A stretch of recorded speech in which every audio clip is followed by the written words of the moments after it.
format for this discussion will be, there will be some questions that every panelist answers, and then there'll be a couple of questions directly aimed at specific panelists for their experiences. The way we've structured this conversation is that we've invited, and I'm pleased to have Representative Paul Novotny and Representative Cedrick Frazier to offer some perspective on things at the Capitol, considering we just had a pretty big election, and there's $12 billion left on the table and big decisions to be made at the Capitol this year. We've also invited Kevin Lindsey, who has a perspective from the Center of Humanities around how arts and literature can be used to transform the criminal legal system. And then Sherman Patterson, who is an innovator and has always been a good friend and given me many good ideas to chase down over the years, who leads the Lights On program. And we wanted to make sure we hear some of his ideas about how to innovate public safety traffic stops. So now we kind of have a setup where we don't have a lot of time, so I'm going to jump right in. The first question I have for all of you is please introduce yourself and share about the work you're leading in your area, and name the core and this is specific, name the core values that motivate you to do this work. So I would love to hear, just like from Sherman. I think we should start with you. What are the core values that guide you in this work? Thank you. Thanks, Justin. And you had to start with me first, right? So hello, everyone. Well, with Lights On, I'm the vice president of Lights On, and I just started where we started from. So, in 2016, what happened was a tragic incident with Philando Castile. So our CEO, Don Samuels, came up with the concept of what more can we do? And we thought about when Philando was stopped for a blown headlight, we came up with the concept of, instead of giving someone a ticket, they would get a voucher that would pay for that light, that blown headlight, tail light, or turn signal. And what that does from a three-pronged approach is, number one, it de-escalates. It starts the conversation. At the same time, you're addressing a socioeconomic problem, because usually BIPOC, Black, Indians, or people of color are more affected than anything. And then at the same time, you're addressing a public safety issue, because believe it or not, a blown headlight, tail light, etc., can cause severe damage or even death. But with that being said, instead of us talking at each other, we're talking with each other. The anxiety is brought down from both the motorist and the law enforcement officer, because we all have to work together, believe it or not. So to stop a cancer from metastasizing, when you see that motorist, when that officer comes to that car and said, hey, you're not getting a ticket, here's this voucher that we'll pay up to $250 to get this here fixed.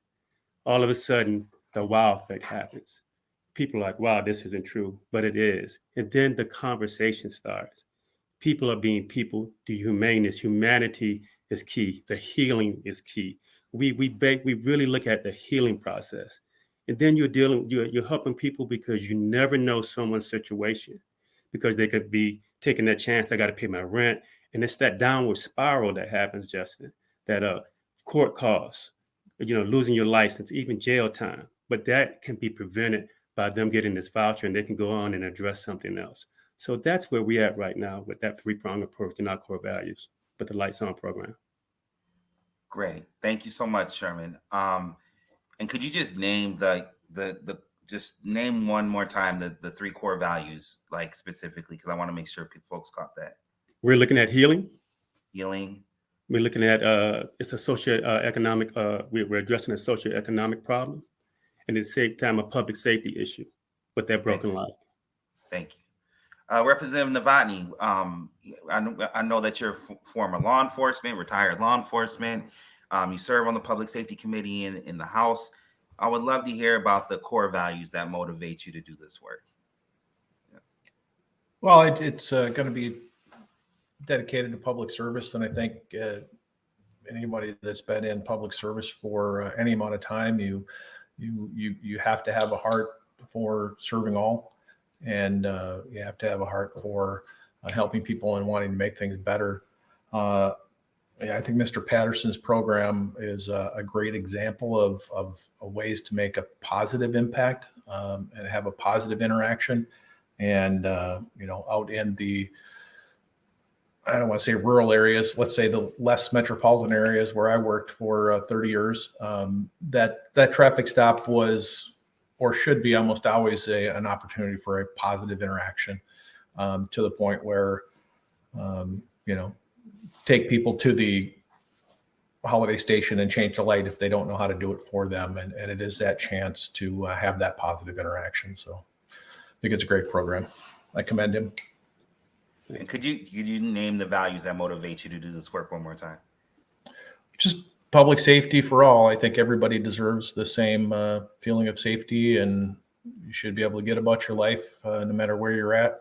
And I forget which town I've named in the past that is Cedrick Frazier's got a connection to up north. But whether it be North Oaks or northern Minnesota somewhere, everybody should have that same expectation of service and public safety. Service and public safety for all. Thank you. Representative Frazier, I would love to hear from you. We shouted you out last night as the chief author of the Restoration of Voting Rights bill in the House, and so we're very familiar with your work at the MNJRC. What are the shared values that motivate you to do this work? Thank you, Justin. Sherman, glad to be here with you, Rep. Novotny always, and Commissioner Lindsey. Good to see you. It was good seeing you yesterday as well. Hey, I think, my value-wise, I got into this because I wanted to make sure that I could be able to lift up and amplify issues that may not always be amplified in the way they should be, and may not always be amplified by individuals that are in close proximity to particular disparities or inequitable outcomes. And Rep. Novotny, I'm glad you mentioned Morris is the place. I used to live in Morris. But also, I spend time up in Reamer, Minnesota, with my family. But around the state, I always tell people there are folks, there's poverty all around our state. And oftentimes, when we look at communities where there's poverty, we find these disparities and we find issues, particularly in our criminal justice system, that need to be addressed. So for me, I always take the lens that wherever those particular issues may harm and impact people, I want to make sure that across the board, that everyone's having the same experience when they have interactions with our law enforcement officers or our criminal justice system. So that kind of safety and justice for all and serving everyone to the best way we can, and ensuring that those outcomes are based on objective reasoning, not subjective things that can create those inequities. That's the reason why I serve. That's what motivates me to keep coming back to do this work.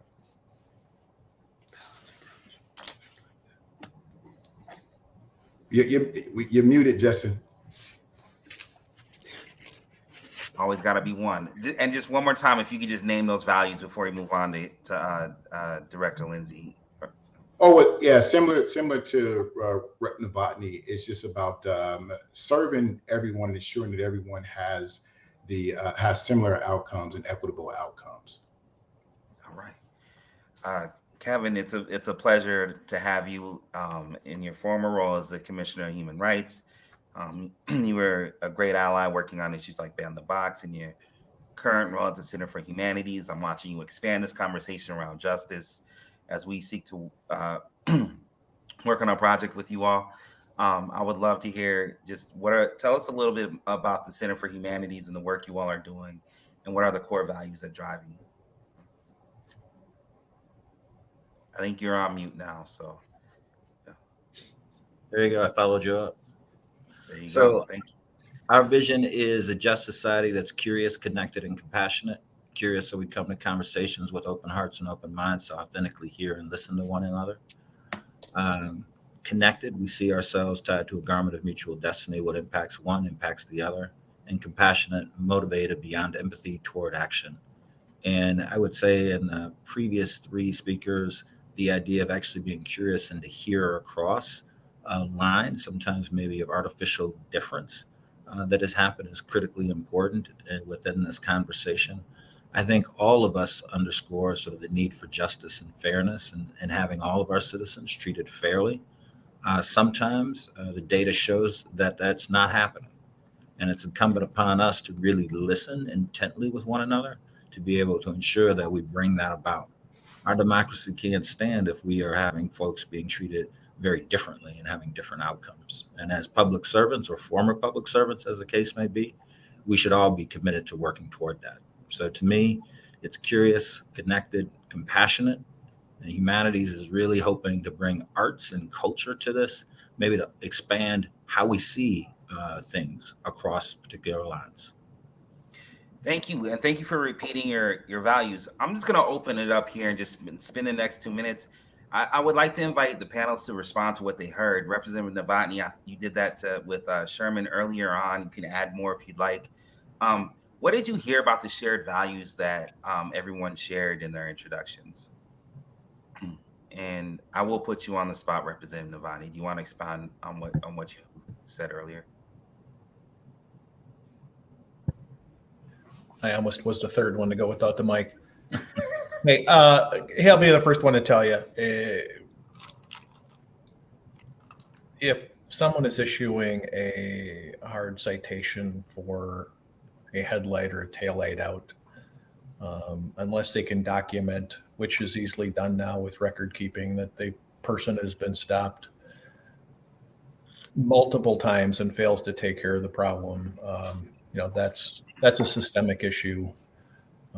If we're using traffic safety as an excuse for punishment, that undermines all the context that we have. So just wanted to get that one out there. I see Kevin and Cedrick both nodding their heads. Do you have a reaction to that? I defer to you, Cedrick. Yeah, I think Representative Novotny's right. I mean, those are the things that if you use it from a traffic perspective, one thing we know we don't have data from every jurisdiction in Minnesota, but we know looking nationally, we know looking at some of the jurisdictions in the state of Minnesota that we have some very substantial inequities in terms of who gets pulled over for a traffic citation and who doesn't get pulled over for a traffic citation. We know the frequency of that, and in most cases, unfortunately, it tends to be that BIPOC folks or people of color in poor areas are the ones that have been pulled over frequently, and then other things can happen and escalate from those situations. Anytime we can create a situation where we can minimize those interactions, and then to what what Sherman Patterson was talking about, or create opportunities where those interactions are absolutely positive and de-escalated, that's something that I want to have conversations about and see where we can do that. And again, just going back to the values that I heard, I think everybody on this panel has had a conversation or shared a value that they want to make sure that there aren't any inequities, that everyone has similar outcomes, and that we don't have a system that has outcomes that are more positive for some and less positive for others. Great. Anything to add, Kevin, briefly before we move on? Well, I think this goes to the issue of pretext, because there's also a history in which we're operating under. So within this country, unfortunately, we've had situations where people could be picked up for loitering, right? So to that, it gives almost unlimited discretion. So we got to make sure that we understand our history as we move forward together and create a society that we want. Thank you. Sherman, final word on this one? I really zoned on when Cedrick was talking about, statewide, everything should be fair statewide. And as our Representative Novotny said about, if it's a systemic problem where someone is just having a problem, but if they're being stopped for the wrong reasons, then that's something we have to fix. And as Kevin said, to be fair, and yes, fair and justice, because there are things that shows from the numbers, and they said the fact is the fact that some things are just not fair.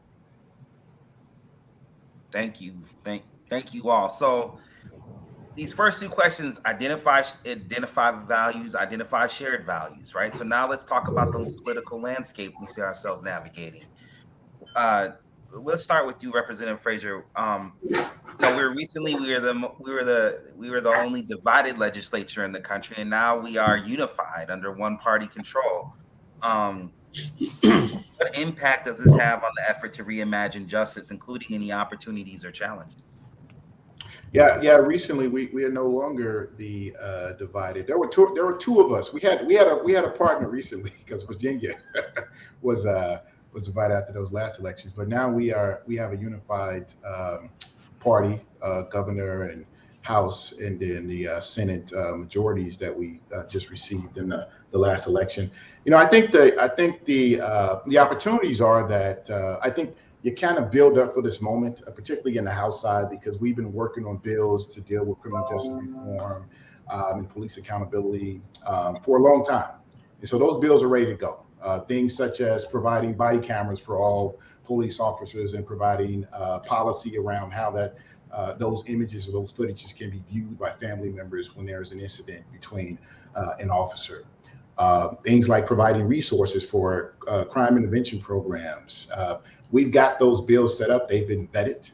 I've spent a lot of time door knocking around the state, and I talked about these particular things, and no matter where I was, people would agree those are good things we should have in place. Those are things that can have an impact on crime in their community safety in their communities, and they want to see things like that. So I think the opportunities are there because we've been building up to this moment, and we've got things ready to go quickly that we can get done. Now the potential downfalls is, we do have members, they're from around the state. So they're going to have to listen to what their constituents are saying, and we're going to have to work and mediate and moderate and craft bills that can be acceptable by all. But by no means should we wait. We should move forward as quickly as possible to do what's best for all Minnesotans. Thank you, Representative Frazier. Representative Novotny, I want you to answer the same question, just like under one party control, like what are the opportunities and what are the challenges? But I also want to just point out something unique about your caucus. For the first time in its history, the GOP caucus in the House is being led by a Black woman, and Representative Lisa Damon. And so I just want to, does that speak to where your caucus is at as well? As do you see that as an opportunity in her leadership? I know that she has opinions about that is not her chief accomplishment, and I want to respect her on that. But at the same time, it is a historical moment for your caucus. What opportunities and challenges do you see this session coming? Well, I'd just like to clarify that that vote that we took was a reflection on our feeling of Representative Damas' leadership and insight, and had little to do with who her parents were. Have nothing but respect and confidence in Representative Damas going forward, and my pleasure to serve with her on the executive board, and that she has my full support. As far as legislation going forward, I've been there 3 years. I've been in the minority the whole time. Only had one of my bills heard in 3 years. In the past, I was able to successfully run bills through the Senate, and we had pretty good success that way. So this year it's going to be just hang back and see what comes forward. If it's the same policies that we've looked at for the last 3 years, we'll just have to deal with that. Do you see any opportunities? What's that? You see, considering the conversation that we're having right now, where we've been able to identify some shared values, because we're short on time, but I would just say I'll come back to you later, and I'll say, I would like to encourage you to think about what are some opportunities to work across the aisle. I can hit on that real quick, Justin. I think there's the way juveniles being held are treated. We've got a lot of things that we want to work on that. Had a conversation already with Representative Pinto about bringing back one of the bills that I signed on to last year on visual strip searches and DRT, whatever they call it, basically solitary confinement for disciplinary room time. We're going to keep addressing that. If you look at all the rules that adults have for that kind of situation and realize that there's little to no regulation in the juvenile field, I think that's things we share commonality in. Great. Thank you for mentioning. I know that you've supported those things in the past, and so I'm glad that you highlight that because I think people care about these things. Let me just check my notes here. Kevin and Sherman, do you have any reactions or comments on this question? Let's keep them brief because the next two questions are targeted for the two of you. I'm encouraged that there's a willingness to work across the aisle. I think it's an opportunity for Minnesota to be an example of cooperation between respective parties. It's very encouraging about juvenile issues. Juvenile shackling when I was a commissioner was a big issue. And I would be hopeful that this session we would address that issue. Sherman, you're on mute, brother. The internet hates us. The internet hates this panel. Sorry about that. I'm also very encouraged that he's willing to work across the aisle, and we have to all work together, as we said before. Yeah. Great. So the next question, I want to go to you, Sherman. So Lights On program shifts traffic stops away from a punitive interaction to a direct aid interaction. What is the impact of reimagining the traffic stop, and where else in the system could we shift away from punishment and look at ways to help people? And I think you answered the first part of this question. So if you could really focus on the second half, like where are the opportunities to shift away from punishment and think about how our systems of justice, systems we use to administer justice, can really like start helping people, which is kind of what I feel like your program is modeling. Well, we've been approached with a lot of different ideas since we started Lights On programs from, hey, can you do this with car seats? Can you do this with mufflers, tinted windows? And we are really thinking about that, but we're not at that level yet, at that capacity. But it is we have made note of it, and at the same time, what we're doing is transformational within law enforcement, within the motorists. Everyone's having people are feeling. We know they're feeling safer because we look at our surveys. What comes in about when we're asking them about when the questionnaire is asking how was your interaction, and you think about 99.4%. Saying they had a satisfactory, a very satisfactory interaction with law enforcement. That's transformational. That's the difference. That's change. And you think about what that voucher is doing. That makes a difference because, again, as I said, you never know a person's situation, and that's being helpful. So, and that's where we're at right now. And as we continue to move forward, we're forward thinking, and we're listening to our partners. We're listening to the motorists. We're listening to law enforcement, and that's creating that balance. And we have to have that balance. That gives that's being an outcome oriented, a deliverable, and it's impactful. So that's where we're at right now. Great.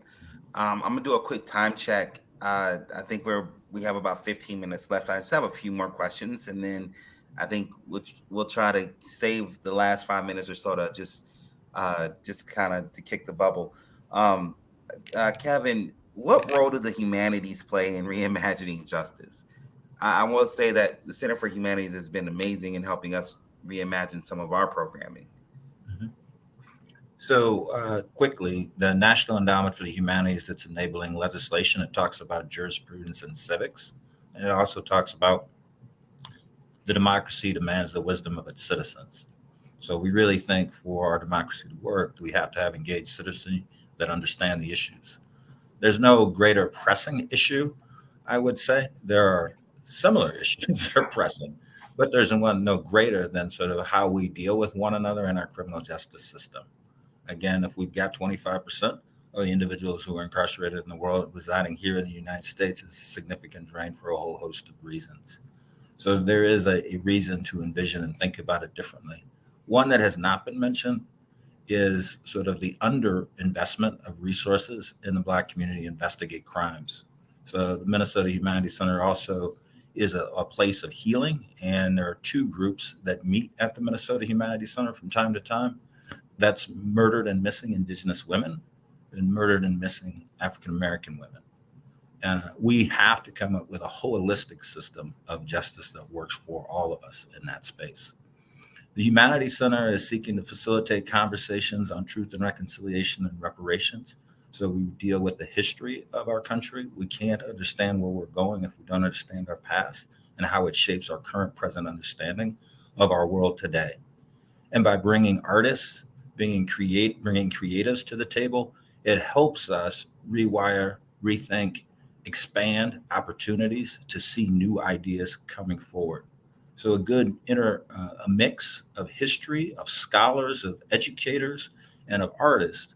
Hopefully we can create a stage for new ideas to emerge. Justin, we're very excited about the possibility of working with foundations, researchers around the country to partner and gather information that can be of assistance. And we're also eager and very happy to partner with smaller organizations throughout Minnesota to facilitate conversations on how they see justice. Thank you, Kevin. And I just realized we actually have 25 minutes left, and so and I'm gonna run out of questions, and so this is gonna be fun. So the last question I want to kick to all of you, and this is the same question I closed out our evening with last night, and trust me, I have plenty more for us to talk about. But last night I asked Desmond, I read this question to him. I said, Adrienne Marie Brown says that all organizing is science fiction. That is, we have to dream about what may seem impossible in order to build a pathway to get there. When it comes to justice, what do each one of you dream about? And why don't we start with Sherman? Here you go again.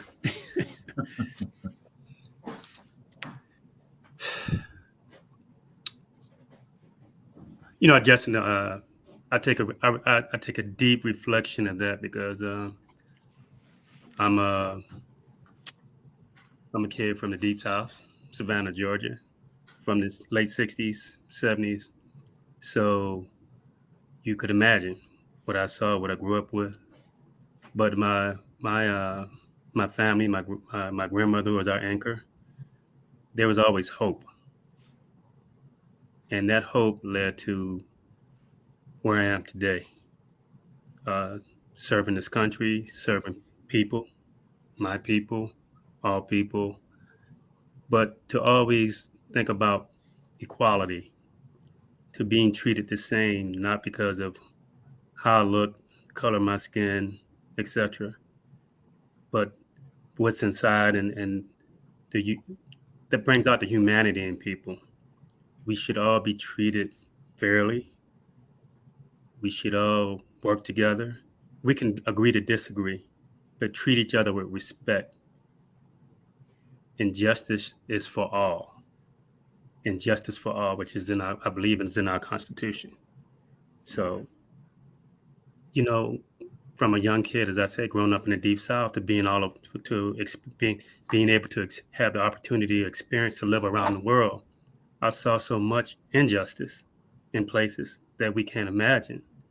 And then coming home, to seeing some things that we have to definitely fix and work on. And we all have to work on it together, because if we just sit and point fingers at each other, it's just like going into the Brea tar pit. We're going to keep sinking and keep getting stuck. Then what? Because I think about my grandkids. I think about my son. I think about everyone. So justice is for everyone. And how do we get there? Because right now we're in some tough spots right now where we really have to really make some strategic, concrete decisions about what are we going to do? What is this country going to look like? And it takes everyone, including at this panel right here. What we're doing right now is a start. And we have to move forward on that. And we have to bring everyone along with us. And we are the solutions. Stop being saying we're part of the solution. We are the solution. Because 50 years from now, 100 years from now, even 5 years from now, or tomorrow, what does that bring? That's justice to me. We have to work at it. We have to make it happen.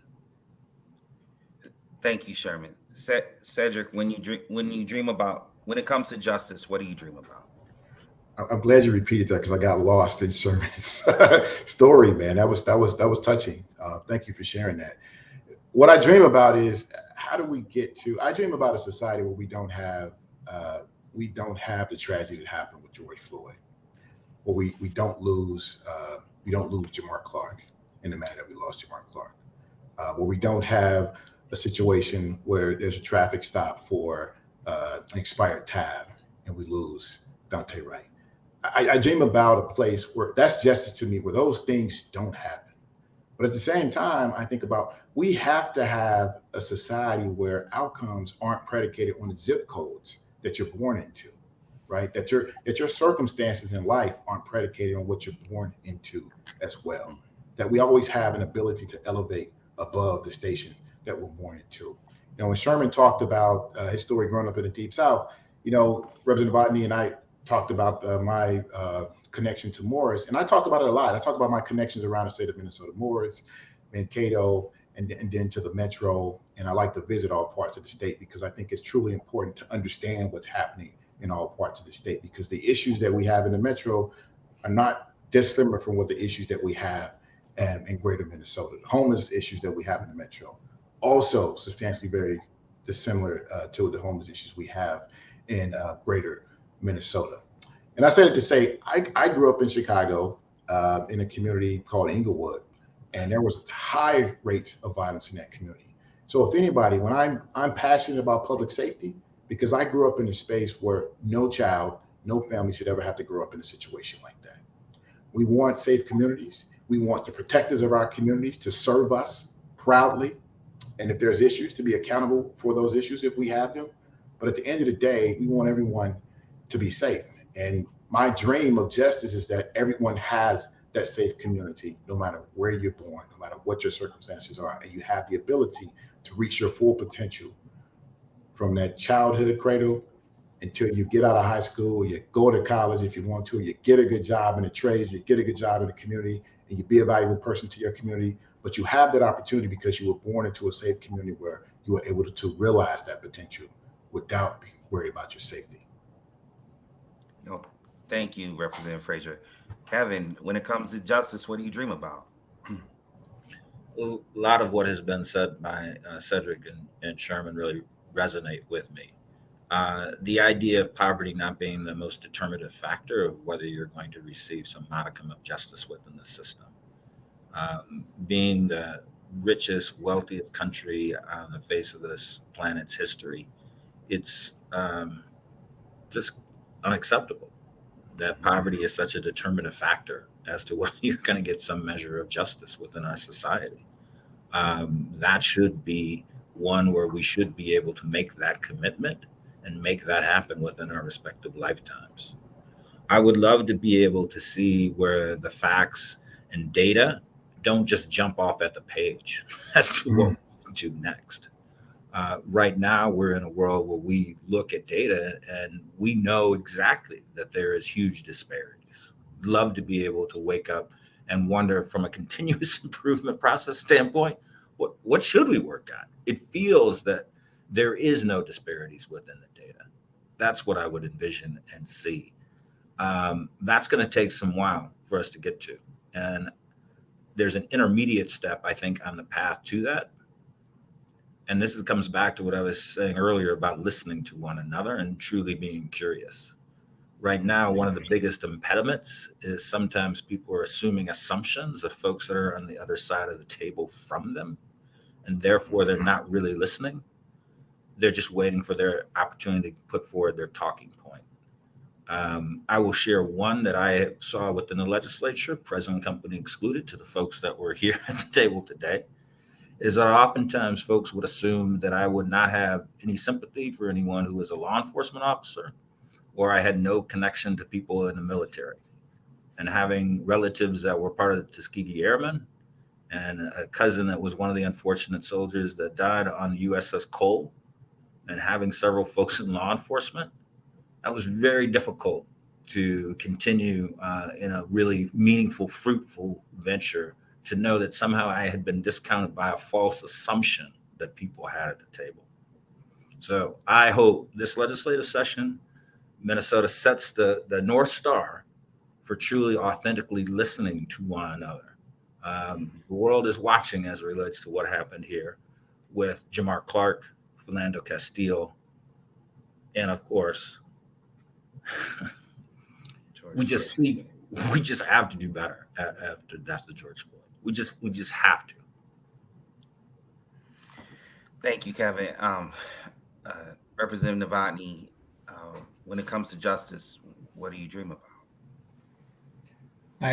I dream that someday we can get the people in Minneapolis to have the same expectations of, as I said in my opening, the same expectation, the privacy, and being able to have your kids grow up and go to school and graduate. I think that we got a long way to go on that. I hope, and I will be talking to both of you, Justin, and Representative Frazier, about things we can do about that. I think there's recruitment and retention from the community, I think, is the long-term goal. If you look at the history of law enforcement in the United States, it's typically been from the new immigrants. I think that is the path moving forward. When we look at, the Irish cop joke isn't an Irish cop. It's that the Irish came across and that was the only jobs they could get. And now if I look at some of the people that were able to get into some of the programs that we have, I think that is a lot better chance for community and involvement and engagement and community relations. I think that is, something we can fix and make it easier to get members of the community into law enforcement and get them into those police departments that they're going to serve. And I dream about getting the focus on victims, and someday I hope that we don't focus on, other than the fact that some person or their family is suffering because of a crime that was committed. Get the focus on the victims, get some judicial accountability so we can really have these things out in the open and make sure that the victims get the service that they need. That's what I dream about. All right, so I'm out of questions, y'all. We had this has been a really good conversation. But let me go ahead and just play my hand. I'm learning more about research. My background is in organizing, and I'm learning more about research the longer I'm in this role, obviously. And one of the things is is to build frameworks and research questions and whatnot. And what I wanted to do with you all in this conversation is have a discussion that is framed around identifying the values that motivate you, identifying the shared values that we all can agree on, naming opportunities and challenges, and then naming our expertise and our aspirations. And I think that at the Minnesota Justice Research Center, we believe that it's necessary to do those things in order to build a path forward. So here's my Wakanda Forever quote / question, without giving any spoilers away. But at one point in the movie, there's this question about, are you too noble to do this work, or are you willing to do whatever it takes, right, to serve your people? And so I want to pose that question to this panel. We know that we have clear understandings of what motivates us. We know that we have clear understanding of what we all agree on. Is that about, are we here to cut fair, kind deals, or is expanding justice and making sure that we transform the criminal legal system? Are we willing to do whatever is necessary to do that? Where do you fall on this? And I'm not going to put anyone on the spot. I'll just let you react to this very meandering question. I'll jump in because I've seen Wakanda Forever, so there's no spoilers for me. To that question, I think that kind of what everybody's been saying, right? We're trying to make sure that we have a fair and just society and state for everybody, for all Minnesotans, for everyone that's transversing through the state, living in the state, my residents here. For me, that is the lens that I take with me every day. Now, obviously, Representative Novotny, we're not always going to agree about how we get there. But I think we do both agree about the fact that we want every Minnesotan to be safe in their community and have opportunities within their community that will provide for positive outcomes. And I think we have the resources to do it. We're one of the most resource states in the union. I think we have the resources to do it. It's will we have the fortitude to get it done? right? And I'm willing to do everything that I can to get it done, because that dream that I have about justice doesn't happen unless I'm pushing and other folks are pushing along with me to make sure we change what's happening now. Because what we have now, we have some systemic things that we know are producing disproportionate disparities within people in particular communities in our state, particularly Black and brown communities and poor communities around greater Minnesota. And so we need to be all working together to ensure that, as Commissioner Lindsey said, that those zip codes aren't the determining factors of how your life is going to be in the long run. So that's my answer. Yes, I guess I don't know if that was the green pill or the red pill to use movie metaphors, but I'm taking the pill that allows me to push back on the system. Representative Novotny, do you want to respond to that? Yes.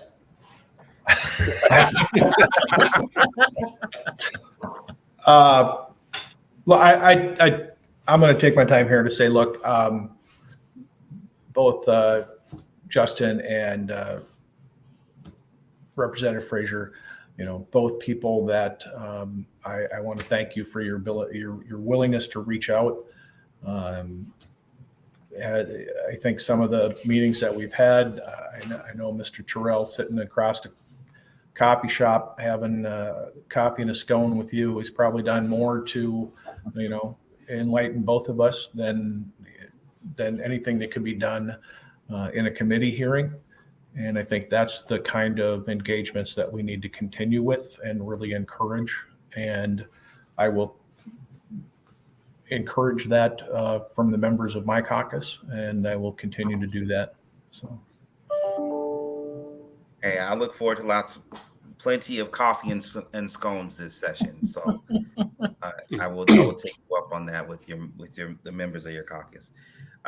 Kevin and Sherman, do you have any reactions to this line of questioning? And I think we're going to wrap up after this. Sherman, do you have anything? I do, but I'm going to defer to you first, Kevin. All right. I think this is the point in which it's important also to have conversations with the folks that quote unquote are in your corner and supporters, not to demonize the other side. And this can be very difficult when you're trying to formulate something new in space, because we're all creatures of habit. Anything of change, we have resistance to it. And then to see, quote unquote, somebody on our side wanting to create something new and different with somebody on the other side can be challenging. And I think there's opportunities because of the resources, the history that we find ourselves in to forge that new reality. So I am hopeful that that's going to happen. I think some of the conversations when we were taking a look at school suspensions, there were some folks that, were surprised that we were having the conversation with teachers as relates to how to do things differently. We have to have some of those hard conversations with some of the folks within unions when we were thinking about doing things differently and creating building trades opportunities. On the other side, you need to also still hold faith of change as well. So good luck to both you, Representative Novotny, Representative Frazier, in creating that new reality for Minnesota to come forward. I will be rooting for you both. And if there is anything we can do to support either one of you and the work going forward, please don't hesitate. I do think Minnesota, for a lot of reasons, is well positioned to be the model for how state government can work effectively together. Thank you, Kevin. Sherman? Nice. Yeah, being all in is, for me, right now, it starts right here at home in my backyard, and that's North Minneapolis, being here by choice. And that's one block at a time, to dealing with the challenges that we have. And that's a systemic problem. We all know that.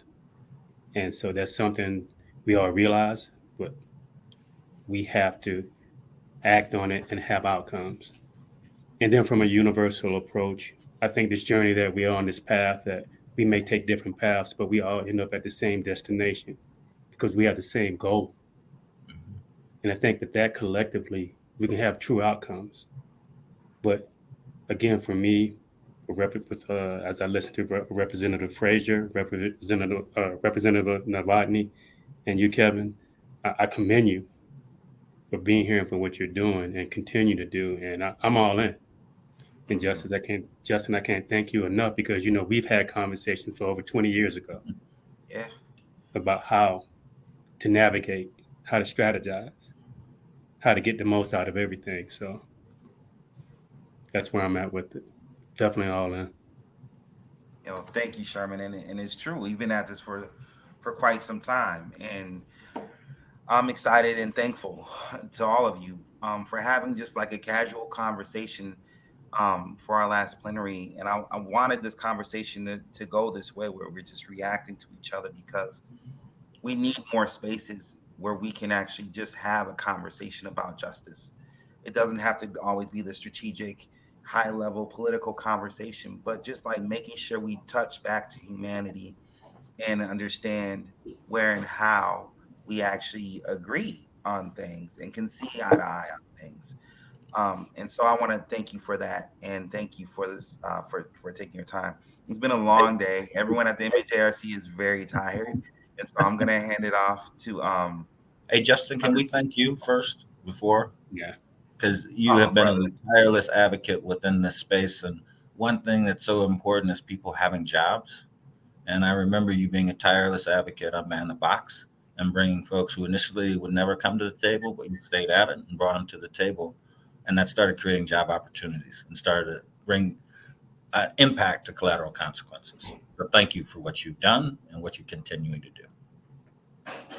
I received that, Kevin. Thank you so much. And you can say that about me because you were there helping me do it. And so thank you to all of you for supporting me over the years and for supporting this organization, which is a great segue to remind folks that it is Give to the Max Day.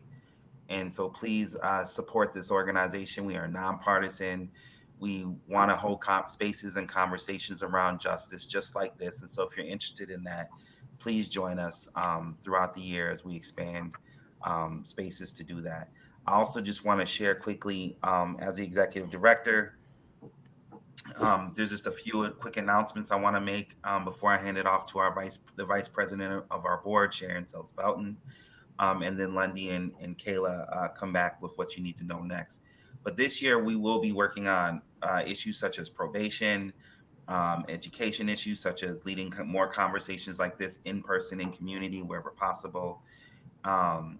And just checking the notes here in the chat. And I'm proud to announce that we have a new funder. The Arnold Ventures has agreed to support the MNJRC with a grant of $280,000 over the next year to do research on probation and technical violations, non-criminal technical violations. And so if you know anyone who's been impacted by these issues, please reach out to us. Please help us hear from them so we can develop our research in a way that supports their experience and tells their story. I believe we're good for our transition now. And so I will just thank our panelists once again. Each of you have been a friend and a mentor to me in some way. And I am honored to be in the struggle with you, and the struggle will continue until we win. Thank you.